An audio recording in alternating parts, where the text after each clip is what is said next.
Assalamualaikum warahmatullahi wabarakatuh. Saya Nina Kaniasari, CGP Angkatan 9 Kabupaten Lebak. Saat ini sedang melaksanakan aksi nyata modul 1.4 dengan mengimplementasikan budaya positif dengan membuat keyakinan kelas dan membagikan pemahaman dan pengalaman kepada rekan sejawat di SMP Negeri 2 Warung Gunung. Assalamualaikum warahmatullahi wabarakatuh. Saya Nina Kaniasari dari SMP Negeri 2 Warung Gunung, Kabupaten Lebak. Saat ini saya sedang melaksanakan budaya positif, yaitu dengan membuat keyakinan kelas bersama murid-murid.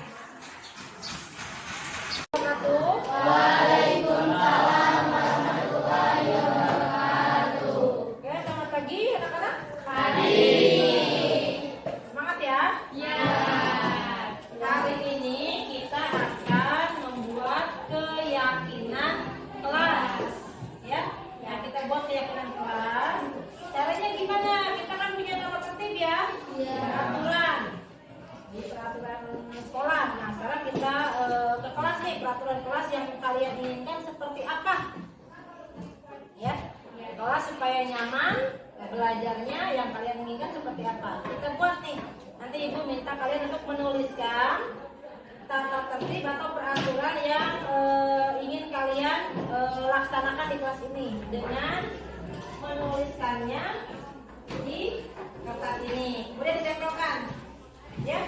Ya, nanti setelah itu hasil tulisan kalian dalam tertib tadi kita rumuskan kembali, ya, menjadi kalimat-kalimat yang positif. Sekarang tuangkan dulu saja, kira-kira supaya kelas ini nyaman. Nah, gitu ya. Kalian mau jawab kan? Iya. Aturan atau tata tertib seperti apa yang kalian inginkan? Silakan dituliskan di post-it ini, kemudian nanti tempelkan di depan. Oke, siap ya? Silakan.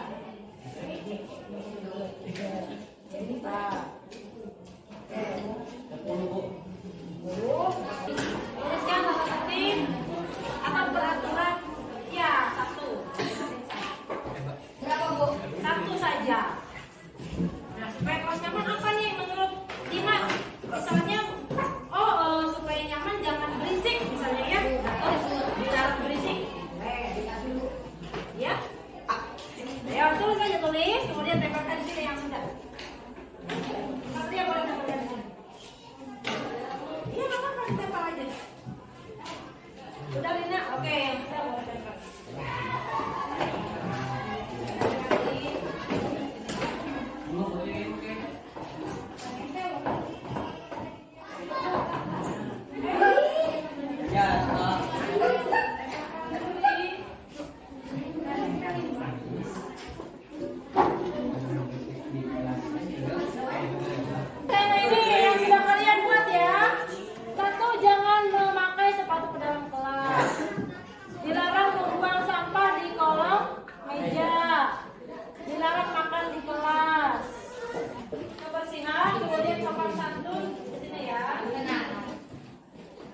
Sama ketertiban dulu ya? Iya. Tuh. Jadi ada 3 nih poinnya. 3. Ketertiban, kebersihan, sopan santun. Jadi punya 3 nih kita keyakinannya nih. Nah, sekarang dari 3 ini tadi kan pakai kata dilarang. Sekarang kita ganti menjadi kalimat positif. Dilarang berisik, coba kalimat yang tepat apa? Tadi ketertiban. Nah, diganti. Kita pakai kalimat yang positif. Jangan berisik, jadinya kalimat apa? Ayo coba satu orang.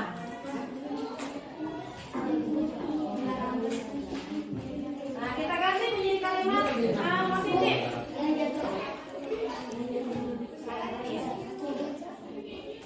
Terima kasih ya. Ayo apa coba? Kira-kira?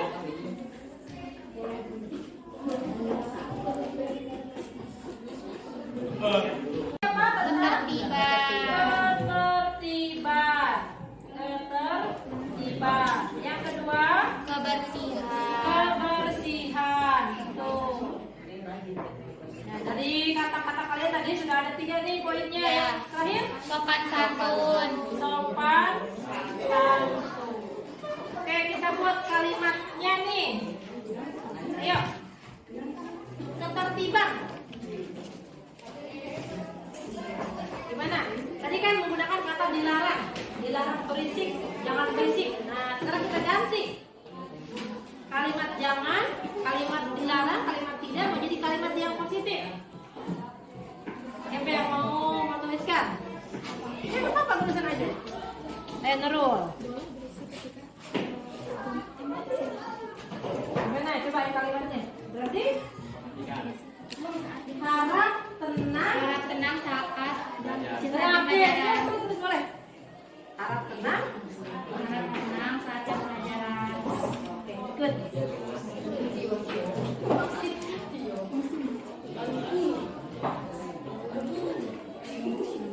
Jangan membuang sampah sembarangan. Berarti gimana kalimatnya? Membuang sampah pada tempatnya. Jadi kita sudah punya 3 keyakinan kelas nih. 1, ketertiban. Ketertiban itu berarti harap tenang saat jam pelajaran. Yang kedua, apa yang kedua? Buanglah kebersihan.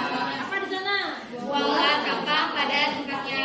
Oke, yang ketiga. Sopan santun. Apa sopan santun di sini? Saling menghargai, saling tolong. Ya. Jadi kita sudah punya 3 keyakinan kelas. Ini harus dilaksanakan oleh semua. Sekarang kan nih, untuk selanjutnya tugas kalian sebagai pelajar dan tugas ini sebagai guru. Nah, supaya nyaman semua kan? Kalau memberi penilaian. Yang tidak boleh ibu lakukan apa kalau gitu? Kan ini yang harus ibu lakukan. Menjual pin. Hah? Menjual. Yang tidak boleh dilakukan apa? Sekarang tugasnya murid apa nih? Belajar. Silakan ditulis. Nah, ditulis dengan ini. Murid tugasnya. Yo, coba silakan. 1. Siapa nih yang belum wajib tadi? Imas. Imas, sana Imas. Belajar. Oke, terima kasih. Jadi kita sudah punya 3 kesepakatan ya. Oke, nanti kita sama-sama ini kita tanda tangani ya. Semua sepakat dengan keyakinan kelas. Keyakinan kelas. Oke, boleh tepuk tangan untuk kita semua.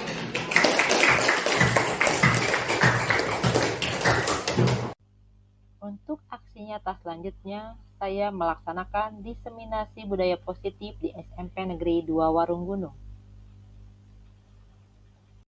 Assalamualaikum warahmatullahi wabarakatuh.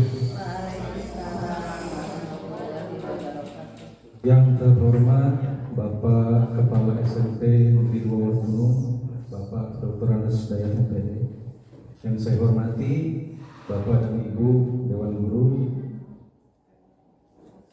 Alhamdulillahirrahmanirrahim. Terima kasih kepada teman-teman sudah meluangkan waktu untuk hadir di lab IPA, bahwa hari ini acara kita adalah komunitas belajar ya, dan ngobras Bapak yang dikomandoi oleh Ibu Pera, tetapi isinya itu ada request dulu dari Bu Nina mengenai komunitas belajar tentang seperti yang sudah di-share di grup, yaitu diseminasi budaya positif. Agar kegiatan kita pada hari ini mendapatkan banyak manfaat, mari kita sama-sama buka acara dengan membaca basmalah. Bismillahirrahmanirrahim. Baik, untuk yang berikutnya kita simak arahan dari Bapak Kepala untuk kegiatan acara hari ini. Kepada Bapak Kepala, saya persilakan. Bismillahirrahmanirrahim. Assalamualaikum warahmatullahi wabarakatuh. Bapak Ibu yang saya hormati, terima kasih atas kesiapannya dalam kegiatan kita, kegiatan bulanan, yaitu Ngobras. Tema hari ini diseminasi budaya positif, yang insya Allah nanti sebagai narasumber Ibu Nina.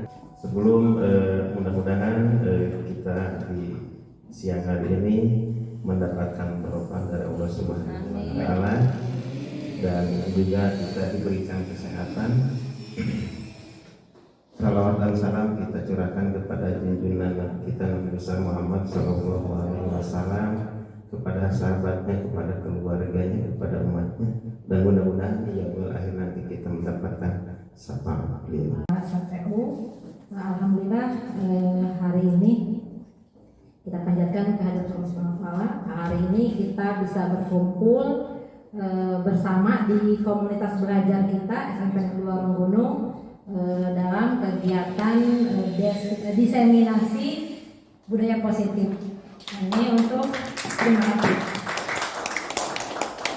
Pertama, saya haturkan banyak terima kasih kepada Bapak Ibu sudah berkenan untuk diajak berkolaborasi ya. Jadi mohon kerjasama Bapak Ibu. Ini kebetulan pemenuhan tugas saya sebagai CGP untuk mendiseminasikan budaya positif ini. Kedua, saya memohon maaf.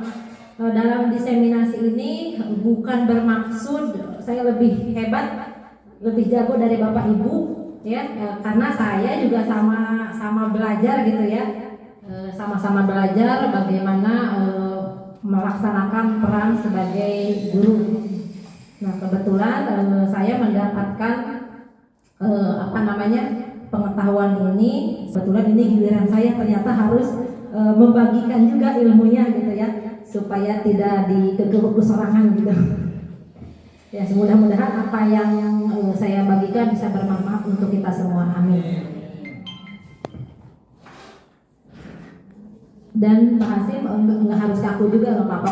Oke, baik Bapak Ibu, diseminasi budaya positif segitiga restitusi ini kebetulan saya mempelajari ini di modul 1 submodul 1.4 gitu ya. Apa sih budaya positif itu gitu ya? Ternyata budaya positif merupakan perwujudan dari nilai-nilai atau keyakinan universal yang diterapkan di sekolah. Budaya positif yang diterapkan di sekolah adalah salah satu perwujudan dari visi guru yang mengandung nilai-nilai kebajikan sesuai dengan tujuan pendidikan nasional yang dijabarkan dalam profil pelajar Pancasila. Jadi kita melaksanakan budaya positif ya tujuannya untuk murid-murid kita memiliki karakter seperti dalam profil pelajar Pancasila yang 6 dimensi ya. Kita sudah melaksanakan ini dalam kegiatan kelima gitu ya, kemudian dalam kegiatan belajar mengajar juga. Nah, kemudian dalam budaya positif itu ada apa saja? Ternyata ada 6 hal yang akan dibahas. 1, disiplin positif dan nilai-nilai kebajikan universal. Kedua, teori motivasi, hukuman dan penghargaan, restitusi. Yang ketiga, keyakinan kelas. Yang keempat, pemenuhan 5 kebutuhan dasar manusia. Yang kelima, posisi kontrol. Dan yang keenam, segitiga restitusi. Kurang lebih saya membuat gambarnya seperti ini.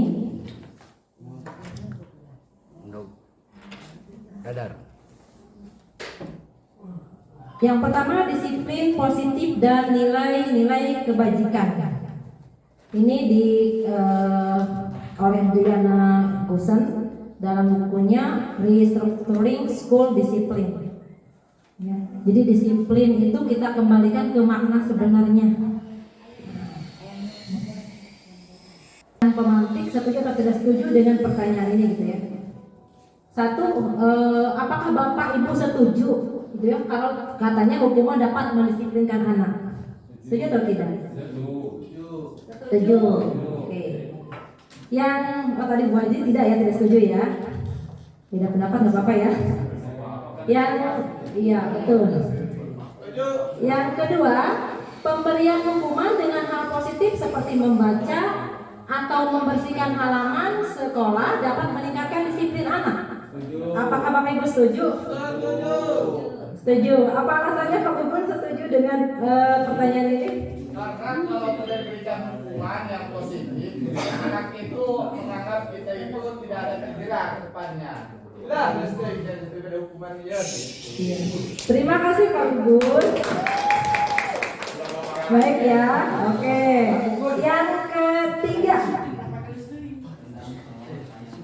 memberi penghargaan dapat meningkatkan motivasi belajar anak. Apakah Bapak Ibu setuju dengan pernyataan ini? Setuju. Setuju. Oke, ada yang setuju, ada yang tidak ya? Kalau setuju, ada alasannya. Tanya dong alasannya. Oh iya, kenapa Pak Haji Dede tidak setuju? Oh Pak Ibin tidak setuju ya dengan pernyataan ini. Kenapa Pak Ibin? Setuju, saya paham. Cuma mereka bukan ditanya alasannya ya Pak Bukun. Oke, kita coba ini ya. Bapak Ibu silahkan ini berpasangan dengan teman sebelahnya. Saya sudah sediakan kertas gitu ya. Mana punya enggak? Jadi pindah saya beli tadi.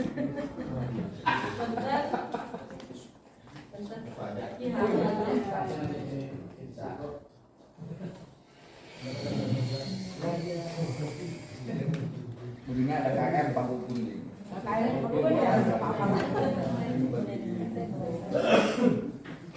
Bapak Ibu berpasangan, salah satu saja yang menuliskan benda berharga yang menurut Bapak. Apa sih benda berharga buat Bapak? Gitu ya. Nah silahkan Bapak dan Ibu. Nah, misalnya kalau Bapak, oh istri saya yang paling berharga gitu ya. Kalau Itu penting ya.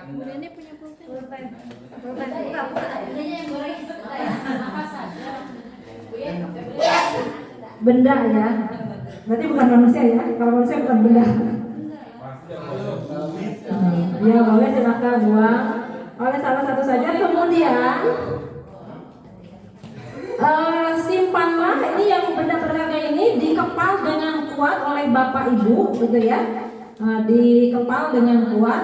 Kemudian salah satu temannya boleh merayu, boleh memaksa supaya Bapak Ibu yang mengepal itu bisa membuka kepalan tangan itu. Ya nggak apa-apa kan. Yang penting mau diberikan nggak benda berharga ini gitu. Yang satu bidang saya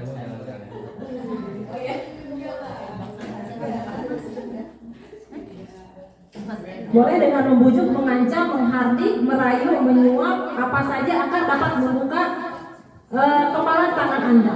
Nah, gitu ya. Ya boleh silakan, pokoknya sekuat tenaga Bapak Ibu yang pegang ini tidak dibuka, tapi yang lain supaya dibuka gitu kepalan tangannya.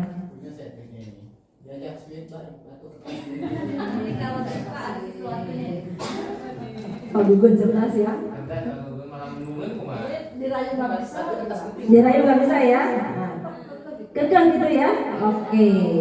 Nah betul Bapak Ibu. Jadi ternyata tetap nggak bisa dibuka ya walaupun dirayu.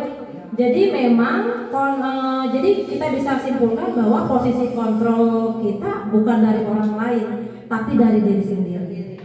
Jadi rek dikumahakeun ge, rek dirayu, rek dikumaha. Kalau posisi kontrolnya kuat, dia nggak akan. Nah ini yang ingin kita tuju buat murid-murid kita. Jadi mereka punya motivasi dari dalam diri mereka, bukan dari luar. Begitu ya Bapak Ibu. Oh ya silakan tadi, apakah sudah terbuka?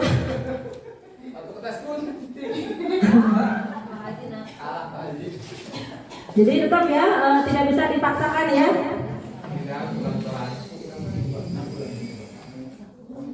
Jadi kalau kita kan selama ini bahwa guru mengontrol murid, bahwa kritik dan membuat orang merasa bersalah dapat menguatkan karakter gitu ya, bahwa semua penguatan positif efektif dan bermanfaat, bahwa orang dewasa memiliki hak untuk memaksa. Nah ternyata setelah dibuktikan tidak ya Bapak Ibu ya. Posisi kontrol ada dari diri sendiri.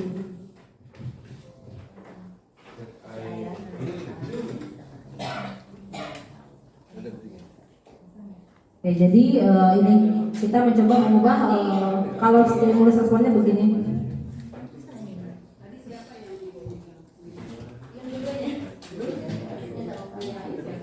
kita mencoba mengubah orang agar berpandangan sama dengan kita gitu ya. Kemudian kita berusaha memahami pandangan orang lain tentang dunia. Ini pilihannya. Kemudian perilaku buruk dilihat sebagai suatu kesalahan. Tapi kalau yang positifnya, semua perilaku memiliki tujuan. Orang lain bisa mengontrol saya, tapi harusnya hanya Anda yang bisa mengontrol diri Anda. Kemudian saya bisa mengontrol orang lain, Anda tidak bisa mengontrol orang lain. Terus apa sih kaitannya dengan disiplin positif?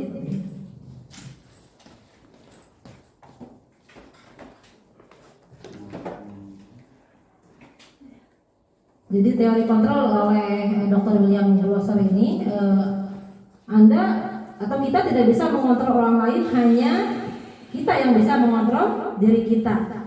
Ya. Jadi rek dikukumakan ya Pak Gugun itu mau dirayu di ini, kalau udah berharga nggak mungkin dibuka ya Pak Gugun ya. Kemudian semua perilaku memiliki tujuan, model berpikir menang-menang. Nah kemudian ini yang akan kita bahas. Jadi ada makna disiplin, teori motivasi, 5 posisi kontrol, dan 5 kebutuhan dasar manusia. Kemudian di bawahnya nanti ada segitiga restitusi dan nilai-nilai kebajikan.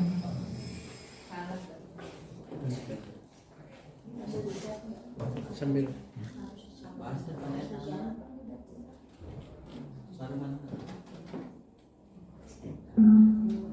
Selama ini kan kita menerapkan disiplin ya, pengukur ya ke anak ya. Sebenarnya apa sih makna disiplin? Nah ternyata disiplin itu dari bahasa Latin, disiplina artinya belajar. Jadi jauh ya dari makna sebenarnya. Makna asal dari kata ini berkonotasi dengan disiplin diri dari murid-muridnya Sokrates dan Plato dulu itu. Ya, jadi mereka tekun gitu. Kemudian disiplin diri membuat orang menggali potensinya menuju sebuah tujuan, apa yang dihargai. Jadi bukan dari luar. Kemudian, namun dalam budaya kita makna kata disiplin telah berubah menjadi sesuatu yang dilakukan seseorang pada orang lain untuk mendapatkan kepatuhan. Nah sepertinya saya juga beranggapan seperti itu sebelumnya Bapak Ibu, sebelum mendapatkan pengetahuan ini. Jadi namun anak tenurut lain itu disiplin gitu ya. Itu yang anggapan sebelumnya gitu ya. Nah ternyata makna disiplin bukan seperti itu gitu. Jadi disiplin artinya belajar dari bahasa Latin disiplinan. Kecenderungan umum adalah menghubungkan kata disiplin dengan ketidaknyamanan, bukan dengan apa yang kita hargai atau pencapaian suatu tujuan mulia. Ya, jadi makna disiplin sudah bergeser gitu ya. Pokoknya lamun tidak mematuhi aturan ya berarti tidak disiplin gitu ya. Nah, jadi itu kan bergeser dari makna aslinya. Bahwa makna aslinya adalah disiplina atau belajar.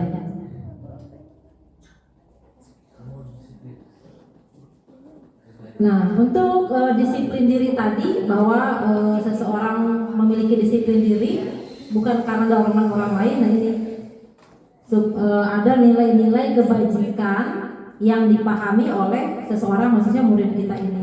Jadi mereka akhirnya bisa disiplin sendiri tanpa harus tadi seperti yang tadi paksaan gitu ya. Nilai-nilai kebajikan ini kita sudah tertuang di profil pelajar Pancasila. Ya, ada beriman bertakwa kepada Tuhan Yang Maha Esa dan berakhlak mulia, mandiri, bernalar kritis, berkebinekaan global dan bergotong royong dan kreatif.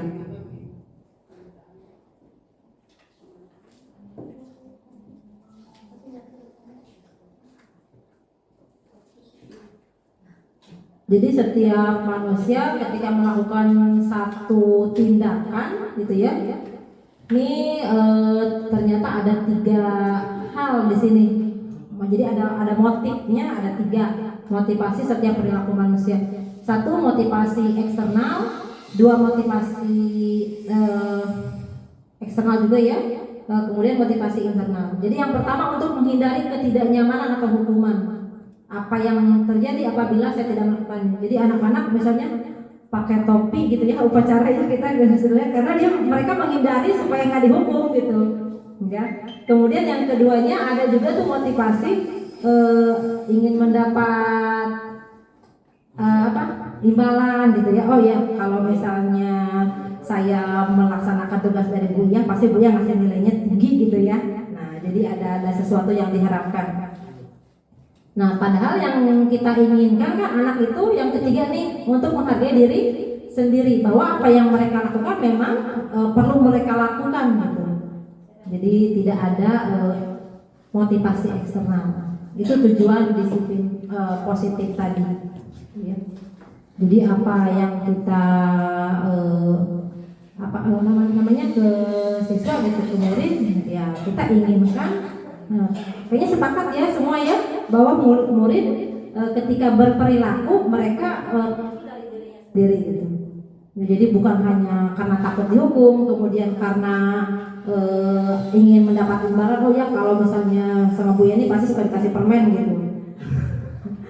Jadi hilang itu makna disiplinnya gitu dari anak ya. Kadang kan saya juga ya, pokoknya kalau yang nanya nilainya tinggi lah, sama ibu dikasih nilai gitu ya.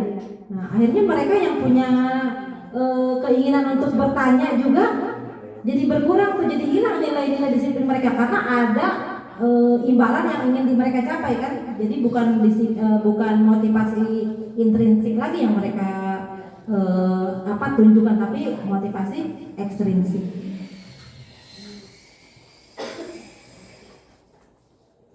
Nah, jadi ini sesuai dengan memang kita kebetulan alhamdulillah sudah implementasi kurikulum Merdeka. Nah, Merdeka menurut Ki Hajar Dewantara, merdeka itu artinya tidak hanya terlepas dari perintah, akan tetapi juga cakap buat memerintah diri sendiri. Ngantuk lah mau.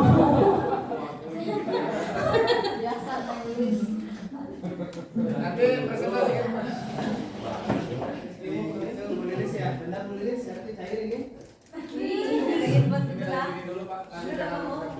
Benar. Jadi seseorang yang memiliki disiplin diri berarti mereka bisa bertanggung jawab terhadap apa yang dilakukannya, karena mereka mendasarkan tindakan mereka pada nilai-nilai kebajikan universal tadi. Kemudian nilai-nilai kebajikan adalah sifat-sifat positif manusia yang merupakan tujuan mulia yang ingin dicapai setiap individu. Kemudian sebagai pendidik, tujuan kita adalah menciptakan anak-anak yang memiliki disiplin diri, sehingga mereka bisa berperilaku dengan mengacu pada nilai-nilai kebajikan universal dalam memiliki motivasi intrinsik, bukan ekstrinsik. Jadi yang kita lakukan memang tujuannya seperti itu ya Bapak Ibu ya. Ya kita mendisiplinkan anak, sebenarnya kita memiliki tujuan supaya anak-anak itu punya motivasi sendiri gitu.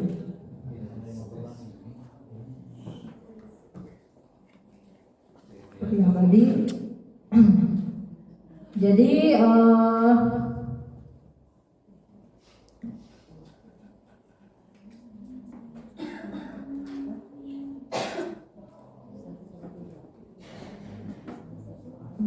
ketika murid-murid kita memiliki motivasi intrinsik, mereka telah memiliki yang berdampak jangka panjang gitu ya. Kalau yang ekstrinsik hanya sesaat saja ketika mereka melaksanakan tugas yang kita berikan karena takut dihukum tadi, ya memang hanya pada saat itu saja gitu, dan tidak berjangka panjang gitu. Kita kan inginnya sesuai dengan visi kita ya, kita ingin lulusan kita menjadi manusia yang berilmu, berakhlak dan beramal gitu kan. Jadi ingin jangka panjang kan tujuannya, tidak hanya tahun ini saja, tidak hanya di semester ini saja gitu. Jadi motivasi yang tidak akan terpengaruh pada dasar adanya hukuman atau hadiah. Mereka akan tetap berperilaku baik dan berlandaskan nilai-nilai kebajikan karena mereka ingin menjadi orang yang menjunjung tinggi nilai-nilai yang mereka hargai. Nah, program disiplin positif ini yang dinamakan restitusi. Restitusi, Bapak Ibu, kan ada hukuman, ada konsekuensi, ada restitusi ya. Hukuman biasanya lebih ke satu pihak saja ya. Hukuman, kalau konsekuensi biasanya kesepakatan dua belah pihak gitu ya. Nah, kalau restitusi ini win-win solution ya. Jadi semua merasa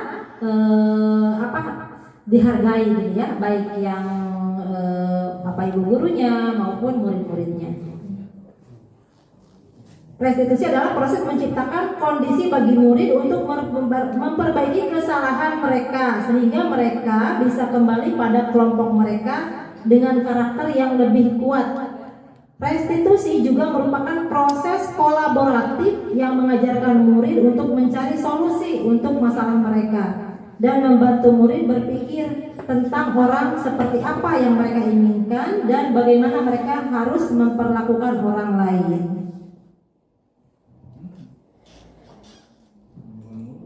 Nah, salah satu budaya positif untuk tadi tujuan disiplin positif yaitu dengan keyakinan kelas. Jadi membuat keyakinan kelas. Kalau sebelumnya kita punya peraturan sekolah, peraturan kelas gitu ya. Nah, sekarang kita tarik menjadi ke keyakinan kelas. Ya, seseorang akan lebih tergerak dan bersemangat untuk menjalankan keyakinannya daripada hanya sekedar mengikuti serangkaian peraturan tertulis tanpa makna. Keyakinan sekolah atau kelas sebagai fondasi dan arah tujuan sebuah sekolah atau kelas yang akan menjadi landasan dalam memecahkan konflik atau permasalahan di dalam sebuah sekolah atau kelas. Nah, keyakinan kelas ini berbeda dengan disiplin lainnya. Ini lebih abstrak daripada peraturan yang lebih rinci dan konkret. Keyakinan kelas berupa pernyataan-pernyataan universal, kemudian pernyataan keyakinan kelas senantiasa dibuat dalam bentuk positif. Kalau kita kan misalnya dilarang, jangan gitu ya. Nah, jadi kalau dalam keyakinan kelas, dalam kalimat-kalimat positif misalnya dilarang berisik, nah kita bisa ubah dengan misalnya lebih tenang dalam belajar gitu ya. Kemudian jangan membuang sampah sembarangan, kita bisa ubah dengan membuang sampah pada tempatnya. Itu keyakinan kelas. Jadi kalimat-kalimat yang digunakan juga kalimat-kalimat positif. Keyakinan kelas hendaknya tidak terlalu banyak sehingga mudah diingat dan dipahami oleh semua warga kelas. Keyakinan kelas sebaiknya sesuatu yang dapat diterapkan di lingkungan tersebut. Kemudian semua warga kelas hendaknya ikut berkontribusi dalam pembuatan keyakinan kelas lewat kegiatan curah pendapat, bersedia meninjau kembali keyakinan kelas dari waktu ke waktu. Kebetulan saya kemarin sudah membuat ya keyakinan kelas dengan kelas 8C gitu ya. Jadi saya meminta pendapat dari anak-anak ini untuk supaya kelas kita nyaman, tertib. Nah, kira-kira apa nih yang mereka inginkan gitu. Jadi mereka membuat di post-it ya atau di kertas gitu ya, menuangkan ide-ide mereka. Banyak tuh idenya sampai ditempel. Tadi sudah saya rapikan, ini yang diantaranya. Nah, kemudian ide-ide ini dirumuskan kembali menjadi kalimat-kalimat positif. Sehingga kemarin ada 3 hal yang bisa dihitung: ketertiban, kebersihan, dan sopan santun. Ya, jadi mereka memang kelasnya ingin nyaman, ingin tertib, gitu ya. Jadi keinginan anak-anak memang ternyata ingin tertib gitu ya, kemudian ingin nyaman juga.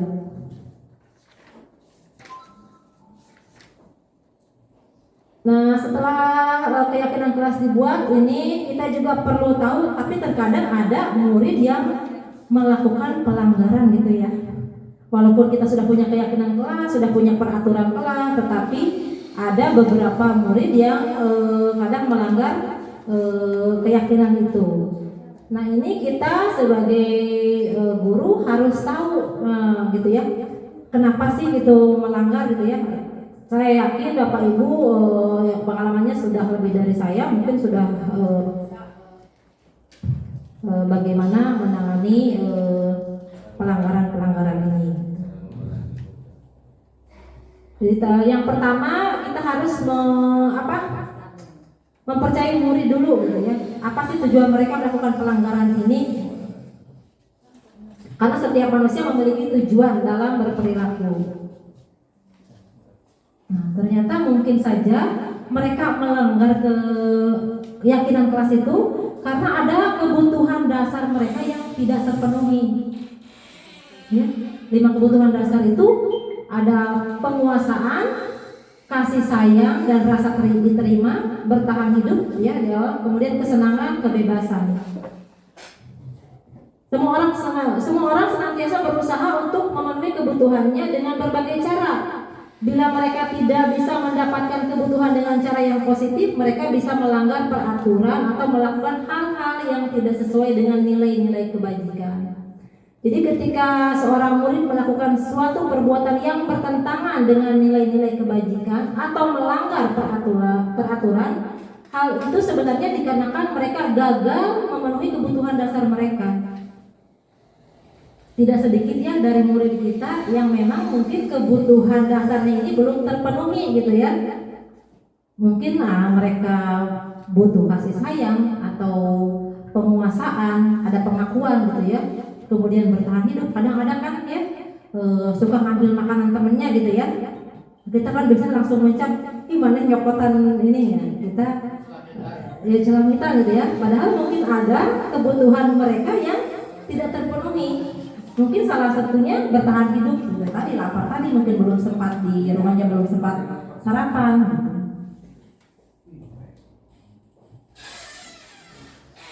Kita ingin dunia berkualitas ya. Nah, dari kebutuhan dasar tadi ya, ketika kita melihat pelanggaran dari murid kita ya, dengan memahami tadi kebutuhan mereka apa yang belum dicapai gitu. Nah, kita sebagai guru bisa memilih posisi kontrol kita untuk menangani pelanggaran ini. Ada 5 posisi kontrol.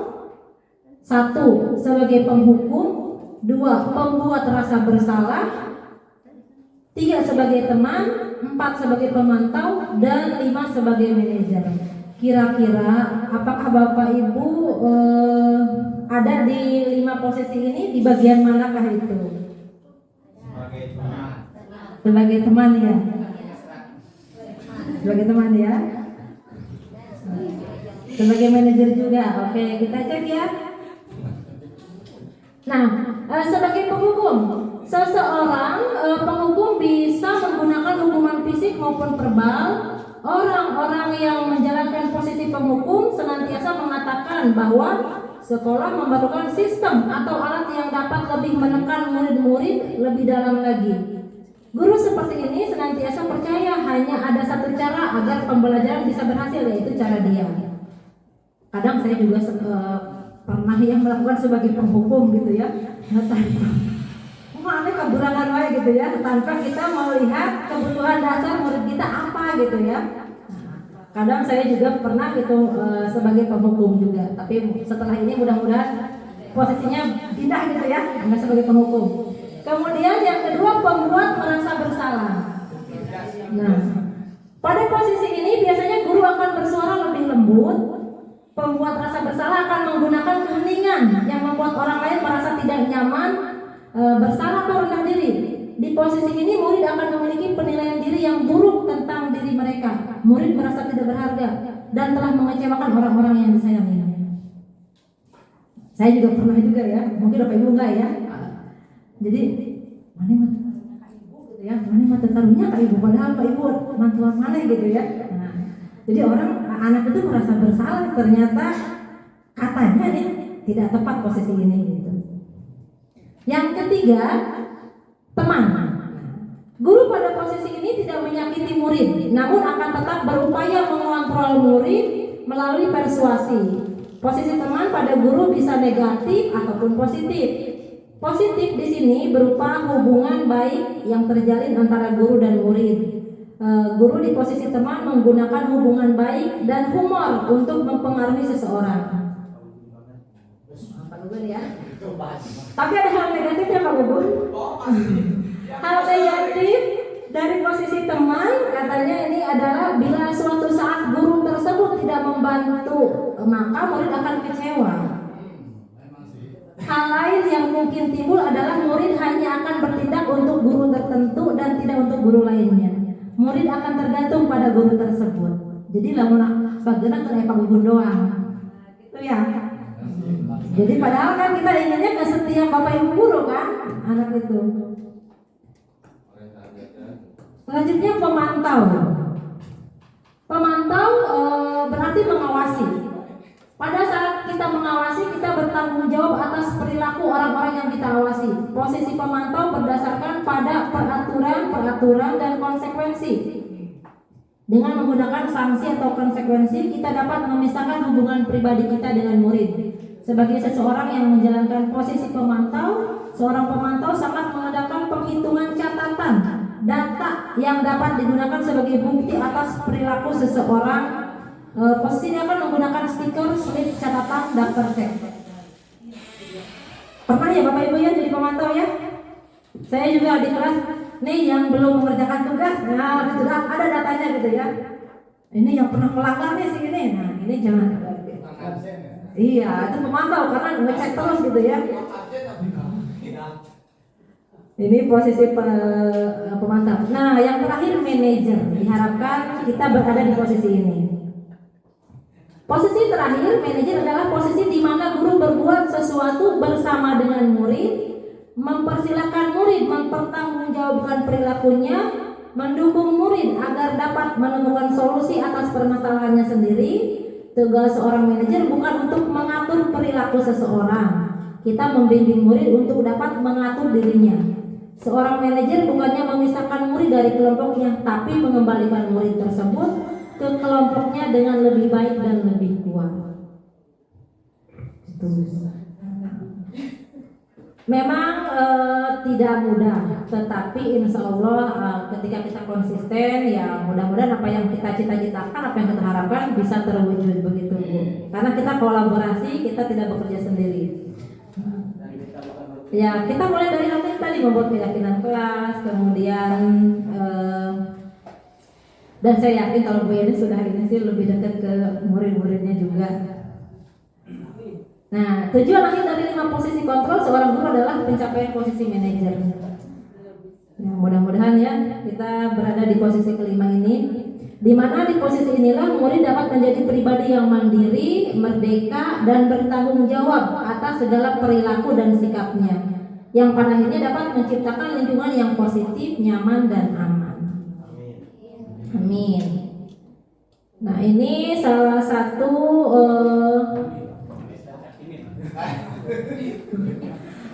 dilarang berpolitik ya.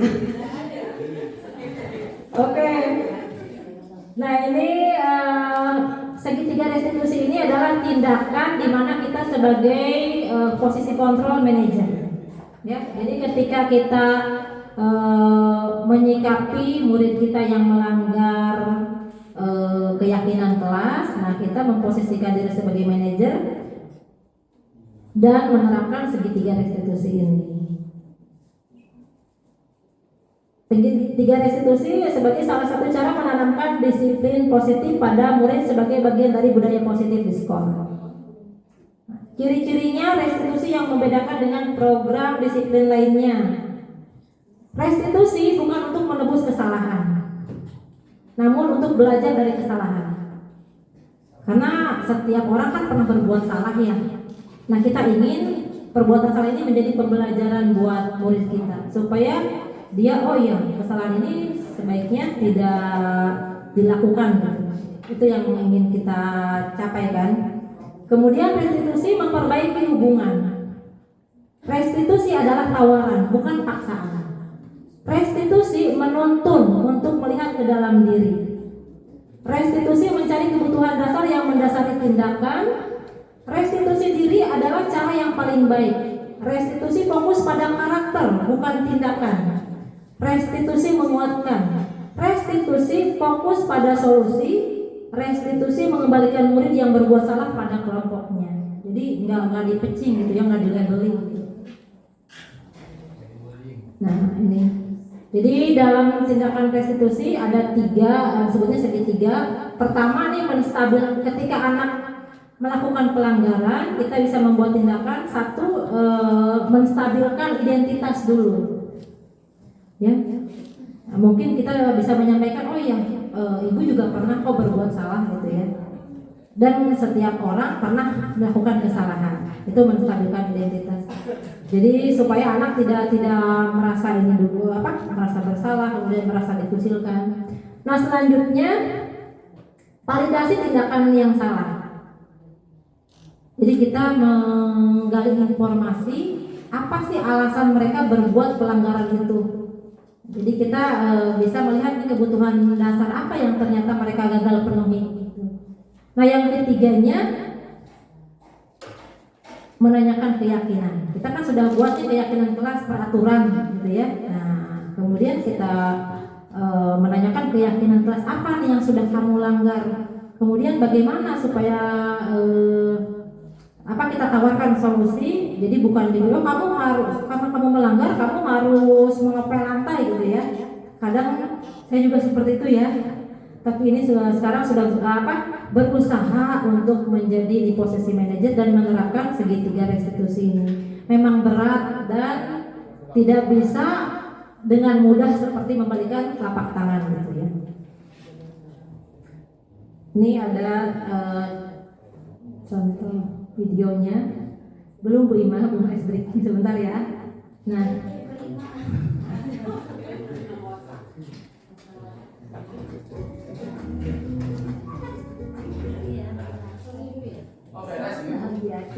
Bapak dulu. Dua slide lagi. Ayo paling menghitungan dua slide. Kalau ganti saya sini.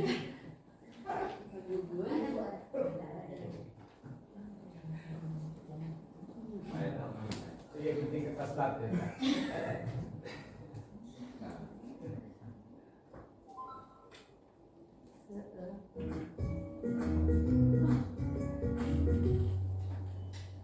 Salam bahagia Ibu dan Bapak guru hebat.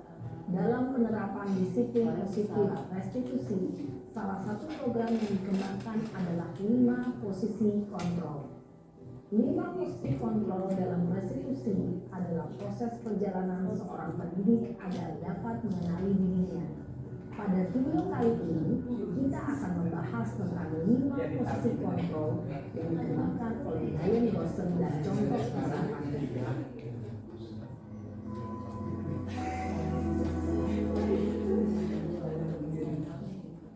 Lima posisi kontrol itu adalah posisi penghukum, 2. Posisi pembuat merasa bersalah, 3.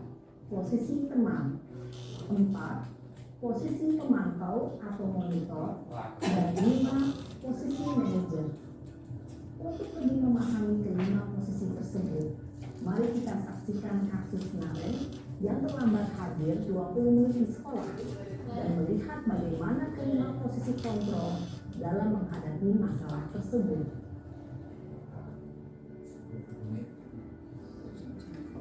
Dari mana ke Bapak? Datang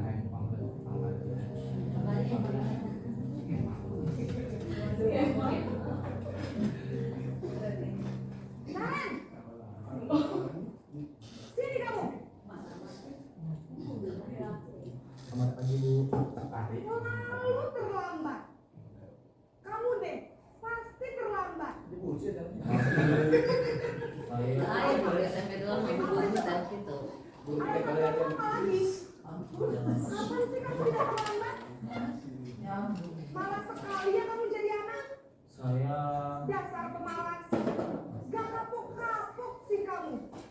Sudah berapa kali terlambat? Sana, kamu keliling lapangan basket 2 kali. kenapa saya harus ke lapangan basket Bu? Kenapa? Kamu melawan ibu. Berani-beraninya jawab. Sudah terlambat, masih berani jawab pula. Sekarang, keliling lapangan basket 5 kali sekalian. Biar kapok. Hap. Pergi sana ke lapangan basket. Posisi penghukum biasanya berbicara dengan nada tinggi, menghardik, menunjuk-nunjuk, menyakiti, dan menyindir. Hukuman bisa berupa fisik maupun psikis. Ibu dan Bapak guru hebat, dampak yang terjadi pada murid ketika murid berada pada posisi penghukum adalah murid cenderung akan memberontak, bahkan menyimpan dendam.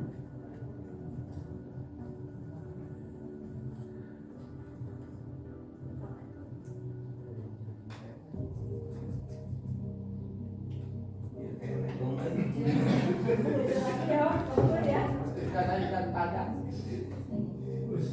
Ayo dong. Naren.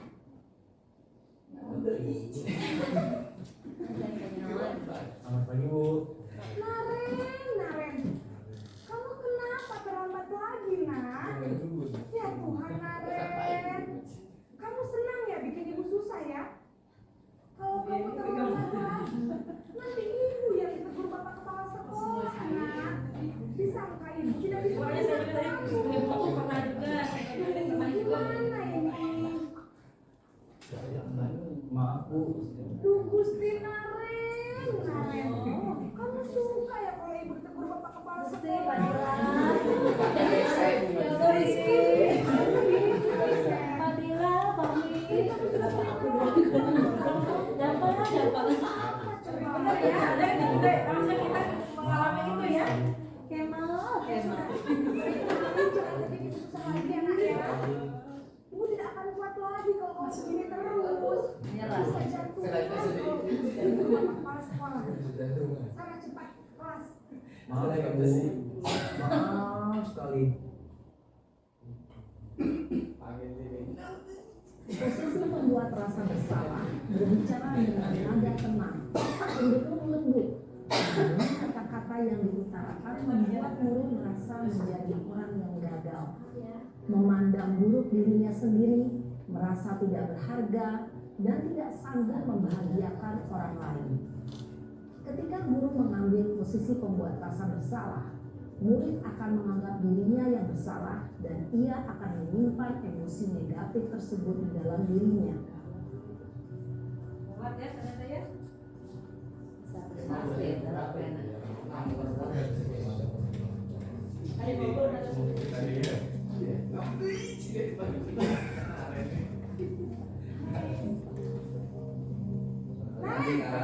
Ngalen.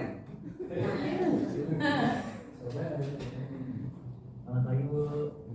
Wah, sudah jam berapa ini, Nak? Kan sebagai teman teman. Bu Haji sama. Saya Bu. Kamu malah menyalahkan ibu kamu. Kamu bukannya anak yang larinya paling kencang. Kok terlambat sih? Iya Bu. Selamat bangun tadi. Pagi. Biar bisa kencang.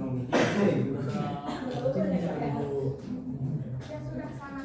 Nanti lain kali larinya lebih kencang lagi ya. Biar gak terlambat lagi. Bikin seneng ibu. Demi ibu. Bisa kan? Bisa lah Bu. Apa sih yang buat ibu? Kamu ini ada-ada saja. Dalam posisi tenang, guru berbicara dengan nada suara akrab, cenderung bersenda guru untuk menjaga suasana tetap santai. Murid akan merasa senang, aman, dan akrab dengan guru. Identitas yang tercipta adalah identitas sukses atau berhasil. Namun, karena ini masih golongan ekstrem, maka ada faktor keberuntungan yang bergantung kepada orang. Di sini guru aksennya, sehingga di lain waktu murid bisa berperilaku baik, namun hanya kepada orang-orang tertentu saja.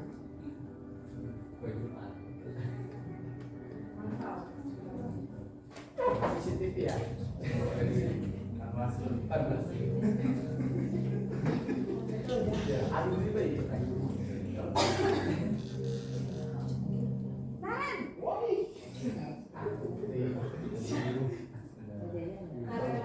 Pagi Bu.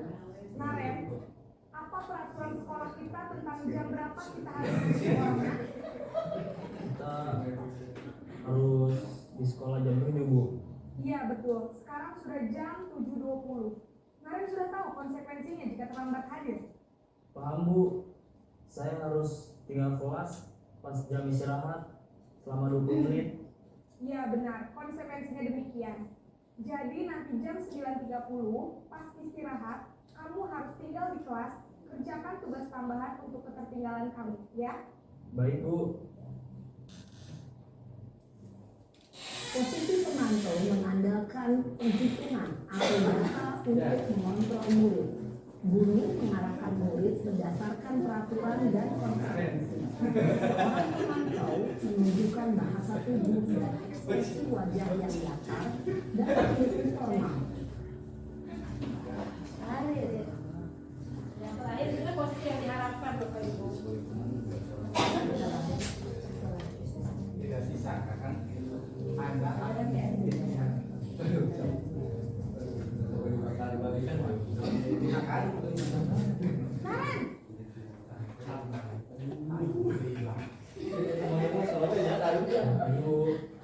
Selamat pagi Naren. Maaf Bu, saya terlambat. Iya, sekolah masuknya jam 7, sekarang sudah jam 7.20. Jadi sekarang bagaimana ini Naren? Maaf Bu, saya lupa setel alarm saya semalam. Baiklah, menurut kamu, keyakinan sekolah yang mana yang perlu kamu tingkatkan? Menghargai diri sendiri dan orang lain mungkin ya Bu. Setuju. Jadi, apakah Naren meyakini prinsip saling menghormati tersebut? Iya Bu, saya meyakininya. Apakah Naren bersedia memperbaiki masalah keterlambatan ini? Bersedia Bu. Bagaimana kamu akan perbaiki masalah keterlambatan ini? Saya akan coba untuk tidak lupa menyetel alarm saya Bu. Baik, kalau Naren lupa menyetel alarm di rumah, ada orang yang kira-kira bisa bantu mengingatkan tidak? Ada Bu, kakak saya, Kak Emma. Ada lagi selain Kak Emma? Selain Kak Emma, ada ibu saya. Baik, jadi yang mengingatkan Naren adalah Kak Emma dan ibu kalian. Kira-kira akan mulai set alarm kapan nih Naren? Setelah pulang sekolah, akan segera saya lakukan. Baik, jadi Naren akan setel alarm untuk bangun besok pagi dan akan diingatkan oleh kakak dan ibunda Naren ya. Ada lagi yang mungkin perlu dilakukan Naren agar tidak terlambat bangun lagi? Tidak ada Bu. Baik Naren, terima kasih untuk kerjasama kamu. Sekarang kamu perlu kembali ke kelas untuk belajar. Baik Bu, terima kasih. Posisi manajer adalah posisi kontrol yang disarankan untuk membimbing murid memiliki sikap disiplin yang positif, yaitu murid yang mandiri, bertanggung jawab, dan dapat memecahkan masalah. Tujuan dari posisi ini adalah agar murid dapat berefleksi atas tindakannya. Guru akan dengan tulus memberikan pertanyaan-pertanyaan bermakna, sehingga membuat murid dapat belajar dari kesalahannya dan mencari sebuah solusi untuk menyelesaikannya. Ibu dan bapak guru hebat, setelah mengamati adegan 5 posisi kontrol tadi, kira-kira posisi mana yang paling ideal? Posisi mana yang dapat menunjang motivasi intrinsik murid? Ya, tentu posisi manajer. Posisi ini memang posisi ideal yang ingin dituju setiap pendidik. Pada posisi inilah, guru dapat menerapkan disiplin positif yang berpihak pada murid, yang memerdekakan murid. Perjalanan seorang pendidik tentunya tidak mudah untuk sampai pada posisi seorang manajer. Namun, tujuan kita pasti, yaitu menciptakan murid-murid yang mandiri, merdeka, dan bertanggung jawab. Semoga penggambaran 5 posisi kontrol yang telah diperlihatkan ini dapat menjadi ajang refleksi bagi kita semua, agar dapat terus mengasah dan menerapkan disiplin positif yang memerdekakan murid. Mari terus berlatih dan bersemangat. Selamat menerapkan. Salam dan bahagia, Ibu dan Bapak Guru hebat.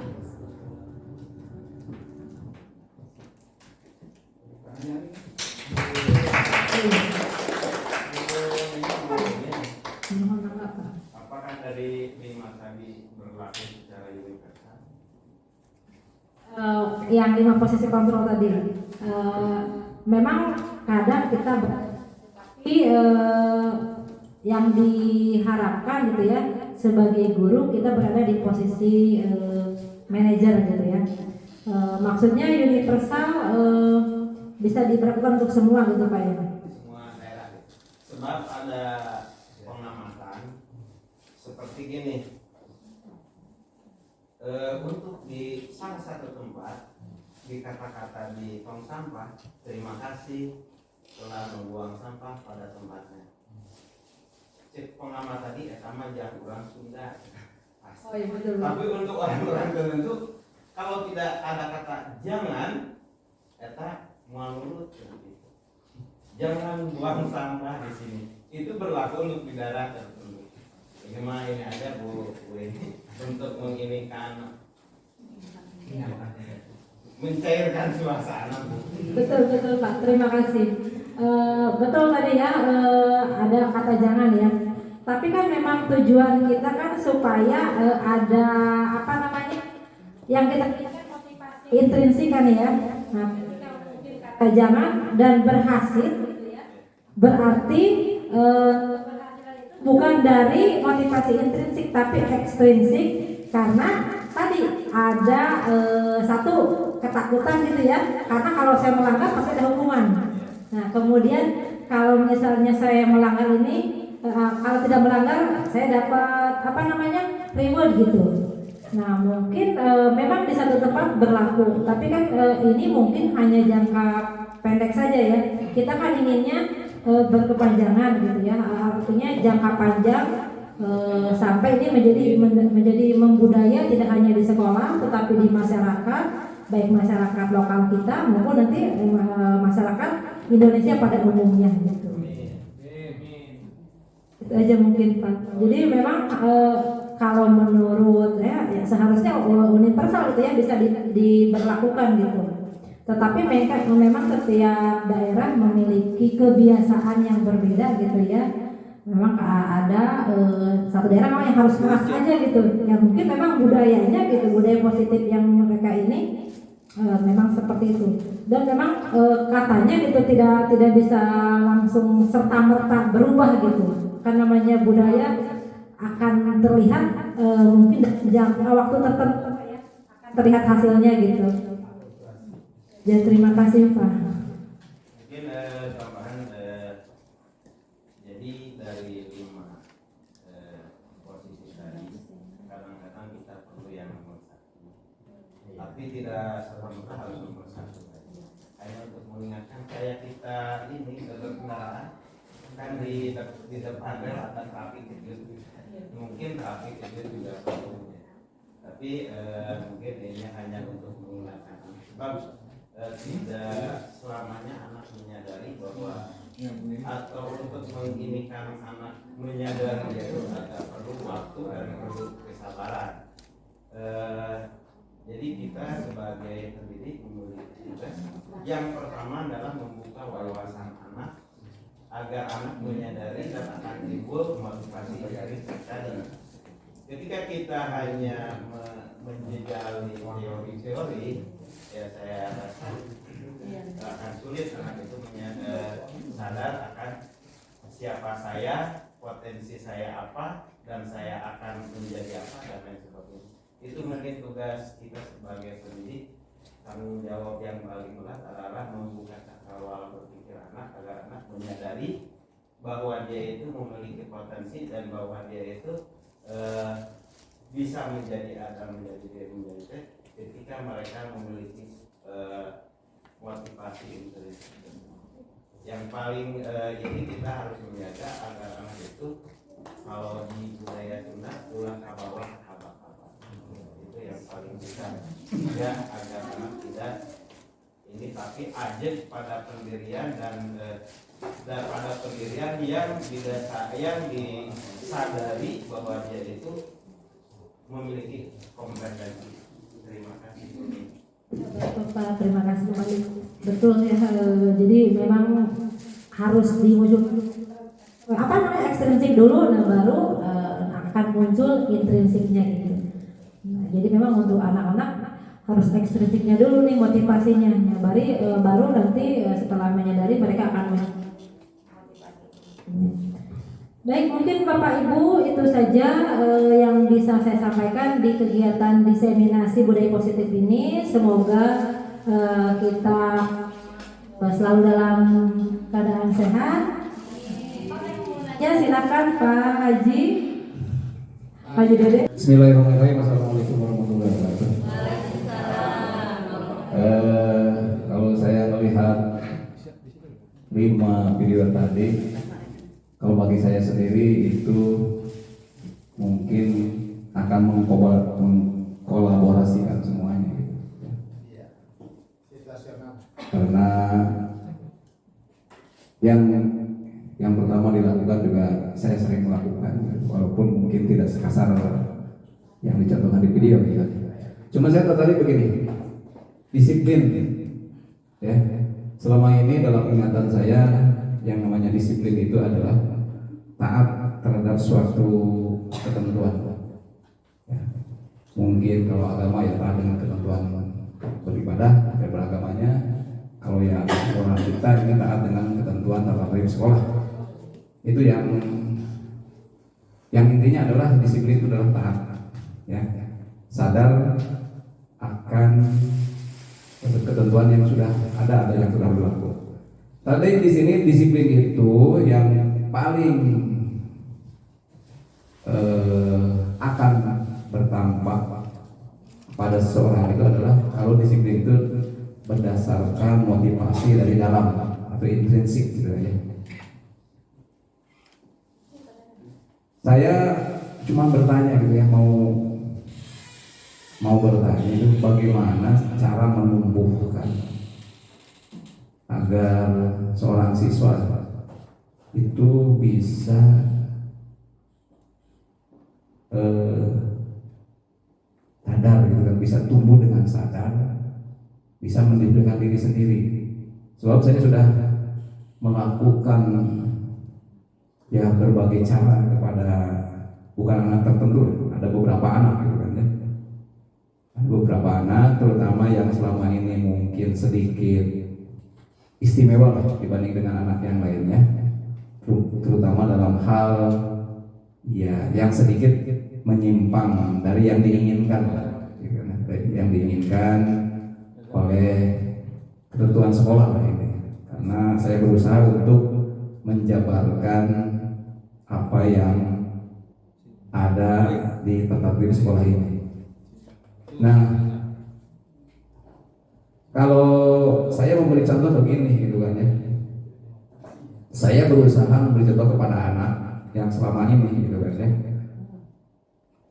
Seingat saya, insya Allah masih konsisten gitu dari sejak awal sampai sekarang. Misalkan salah satu seperti yang tadi dicontohkan anak yang kesiangan, saya memberikan contohnya itu bukan hanya lewat bahasa, tetapi juga saya memberikan contohnya itu adalah dengan diri saya sendiri. Ketika saya menegur anak yang kesiangan, maka saya akan menegur diri saya sendiri. Saya tidak boleh kesiangan.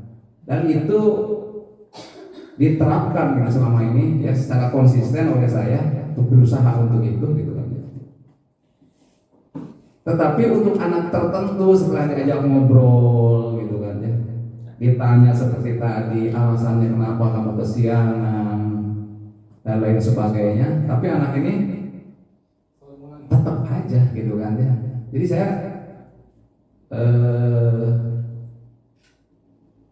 agak sedikit ya jengkel juga gitu kan. Mungkin tadi itu adalah motivasi yang intrinsik ya, itu saya memberikan contoh. Nah, bagaimana itu untuk agar ini anak ini agar kita bisa memberi contoh yang sifatnya intrinsik gitu. Contoh realnya itu bagaimana gitu. Sehingga mungkin saya punya gambaran gitu untuk kedepannya untuk menggali agar anak ini punya motivasi intrinsik ya. Sehingga ya kalau memang itu tadi saya sudah sering menjelaskan kepada anak juga, kalau kamu sudah punya kemauan dari dalam diri sendiri, maka itu akan jauh lebih baik dibanding dengan kamu didorong-dorong dari luar. Yang misalkan gini nih, kamu beragama Islam, insya Allah sama dengan Bapak. Nah, apa yang harus kamu lakukan? Salah satu kewajiban yang harus kamu lakukan sebagai orang Islam. Dan kalau ini dilakukan, harusnya kamu tidak kesiangan. Jawabannya ada. yaitu melaksanakan wajib sholat subuh misalnya. Itu juga sering gitu kan ya, kepada anak pun yang saya ini kan seharusnya ya kita sebagai seorang muslim itu tidak harus kesiangan karena kita sudah harus melaksanakan kewajiban. Mungkin itu saja. Jadi saya ingin ada, mungkin bukan hanya dari narasumber dalam ini Nina, mungkin juga dari rekan-rekan yang lainnya lah, untuk berbagi sehingga ya saya mendapat pencerahan bagaimana cara untuk membangunkan atau motivasi anak agar anak ini bisa tumbuh motivasi disiplin itu dari dalam dirinya sendiri atau intrinsik tadi. Terima kasih. Assalamualaikum warahmatullahi wabarakatuh.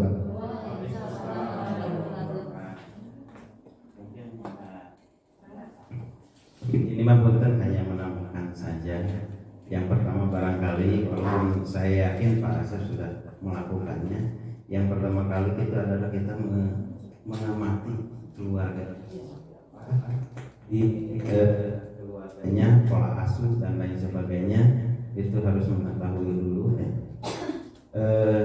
Setelah kita mengetahui pola asuh di keluarganya seperti apa, salah satu contoh mengenai sholat subuh ya, saya sering tadi gengkul ke emak dan sebagainya.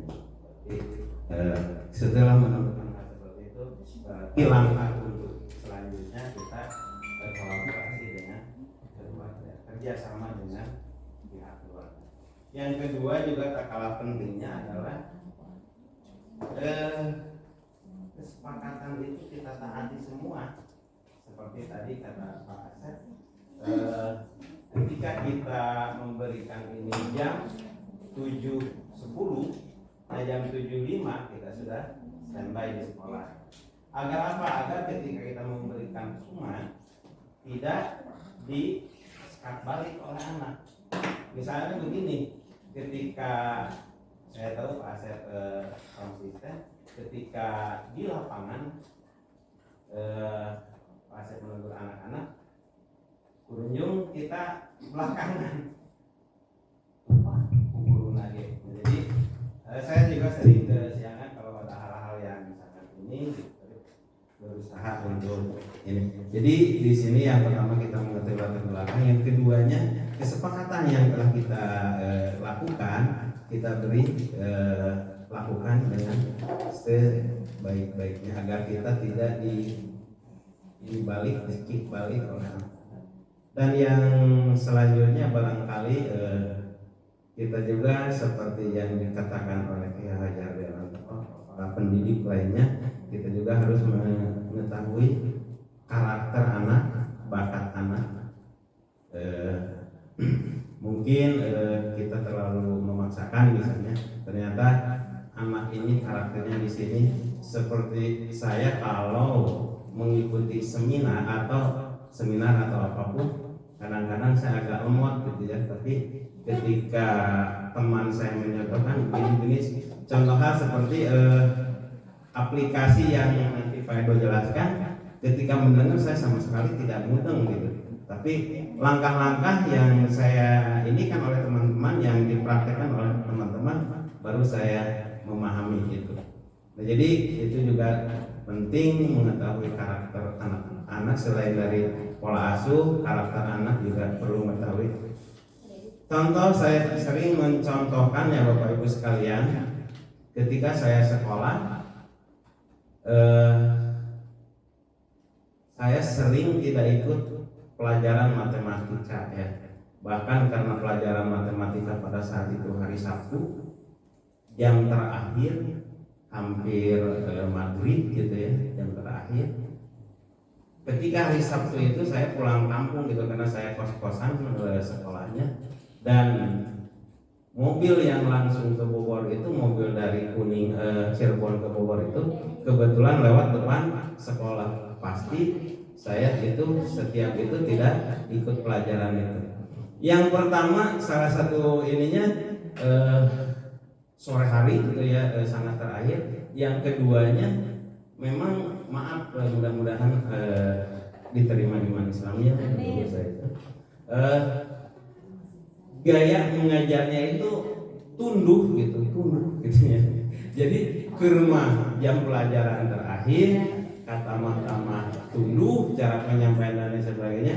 Nah mungkin di sini juga kita harus menguasai atau paling tidak paham tentang model-model pembelajaran seperti yang pernah Pak Bobi sampaikan. Bahkan Pak Bobi memberikan buku ini yang perlu kuasai Bapak Ibu guru, ada 100 berapa model pembelajaran. Mungkin yang pernah ikut PMO dengan Pak Bobi paham. Mungkin itu saja, mohon maaf bila tidak pas. Ini sharing saja, saling mengingatkan kepada kita semua.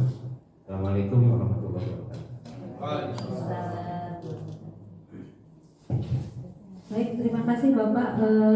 Jadi betul ya Pak Asad, memang satu harus konsisten ya. Kemudian keyakinan itu kan kolaborasi murid dengan guru. Jadi tidak hanya diperuntukkan untuk murid, tapi untuk kita juga sebagai guru gitu. Jadi ada kesepakatan. Dan memang posisi penghukum tidak ada yang salah juga Bapak Ibu. Kemudian posisi sebagai pembuat bersalah juga tidak ada yang salah juga gitu ya. Nah, tapi itu akan bertahapkan ya. Dan jangan khawatir juga Pak, kadang ya murid yang kita anggap berkelebihan energi itu ya di sekolahnya karena motivasi ekstrinsik, tapi ketika sudah lulus kadang mereka lebih terlihat intrinsiknya loh Pak. Jadi lebih santun ketika misalnya bertemu di jalan ya, yang tadinya kita tandai atau label oh ini murid paling nakal, tapi ketika bertemu setelah sekian tahun gitu berbeda dengan orang yang tadinya baik di sekolahnya gitu. Nah jadi jadi motivasi intrinsik munculnya tidak serta-merta hari ini gitu ya. Mungkin kita akan lihatnya di kemudian hari gitu. Ya tadi yang tadinya di sekolah kok kayaknya baik gitu ya sesuai aturan, dan ternyata motivasi yang ada dari yang baik tadi ekstrinsik aja karena ingin dipuji oleh guru gitu ya. Nah, kemudian yang tadi misalnya sering kesiangan, kita juga kan harus melihat kebutuhan dasar mereka ya. Ada kebutuhan dasar yang gagal mereka penuhi. Seperti tadi Bapak sampaikan dari keluarganya, mungkin mereka butuh kasih sayangnya tidak terpenuhi, kemudian kebutuhan bertahan hidupnya tidak terpenuhi, maka mereka mencarinya di sekolah gitu ya. Dengan yang kita sebut namanya luar biasa gitu ya. Kadang kita menandai oh ini anak yang luar biasa gitu. Mungkin itu ada kebutuhan dasar yang tidak terpenuhi di keluarganya. Jadi memang tidak serta-merta Pak Asep, dan betul memang harus konsisten kita sebagai guru. Dan saya banyak belajar juga dari Pak Asep ya. Kalau makanya mulai dari sekarang belajar untuk sedikit-sedikit gitu ya. Menjadi posisi manajer tadi, walaupun memang sulit, itu harus bertahap juga ya Pak Ibu. Tapi tujuannya saya yakin semua kita menginginkan anak-anak kita sebagai anak manusia merdeka yang bebas dari paksaan dan mereka tahu akan potensinya. Jadi memang bertahap gitu ya, nggak serta-merta hari ini kita berikan tindakan restitusi kemudian besoknya berubah. Sepertinya sulit juga Pak ya. Laki-laki. Jadi mungkin begini ya. Jadi kalau anak itu mungkin tidak berhasil didisiplinkan di sini, doakan hidayah. Ya doakan aja dapat hidayah Pak. Ya kan dengan berpikiran kan itu nanti temponya dalam sesi dalam pembelajaran saya itu bagaimana cara mengajarkan anak itu ya ketika berada di lingkungan sekolah kita, bukan nanti gitu kan ya. Itu yang ada dalam benak saya, agar anak ini punya kesadaran sendiri gitu kan ya. Ketika dia ada di lingkungan sekolah ini, bukan nanti gitu kan. Bukan suatu saat nanti. Ya kalau suatu saat nanti kan memang berubah. Apa yang diperankan oleh Bapak, oleh Bu Nina gitu kan ya, anak-anak itu justru yaitu anak-anak yang dulunya super gitu ya di sini, ketika di jalan memang betul saya sering merasakan. Bahkan kalau ini mungkin siang hari, kalau saya itu lari subuh gitu kan, itu anak yang dari dalam tiba-tiba serat gitu kan di dalam, saya sedang lari gitu kan ya, assalamualaikum gitu.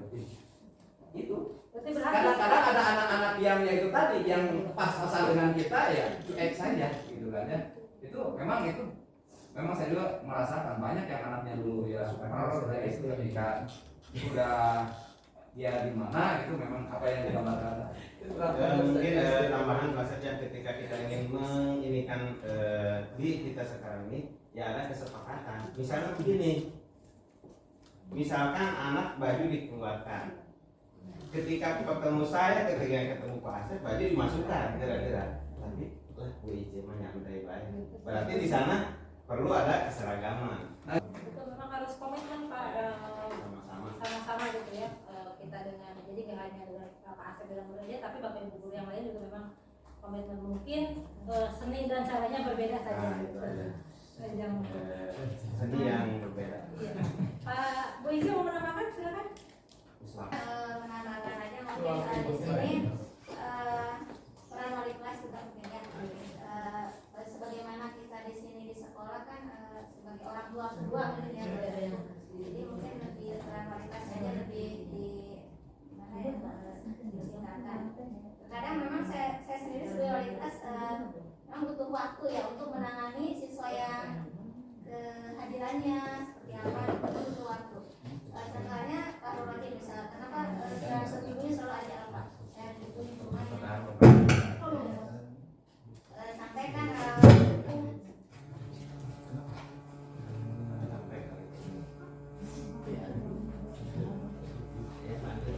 ya mungkin itu untuk Bapak Ibu ya kita wali kelas untuk sampaikan bukan melalui ada waktu mungkin juga ya kita bagaimana latar belakangnya kehidupan di keluarganya kenapa seperti itu saling berbagi informasi aja karena kan wali kelas tidak tahu latar belakang siswa tersebut jadi belajar bersama terima kasih. Baik, kepada Ibu kita berikan aplaus buat Bung Nene.